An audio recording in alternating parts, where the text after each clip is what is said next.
आज भी रचना बानर्जी को भल पाउछन्ति ओडिया अभिनेता सिद्धांत महापात्र। 90 दशकर जबरदस्त जोड़ी सिद्धांत और रचना को तो आपण मैंने बेस भल भाव जानी।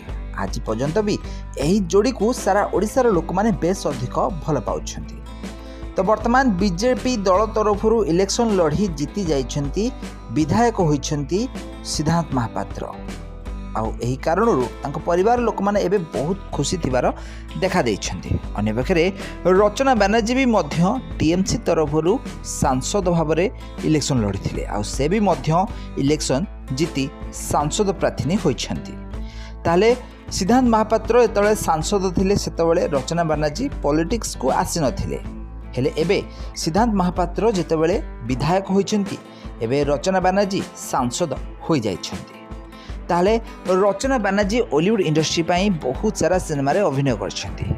तो सिद्धांत गोटे इंटरव्यू रे कहिछन्ती कि रचना और सिद्धांत को मध्य रे 90 दशक रे भल पाइबा रहिथिला।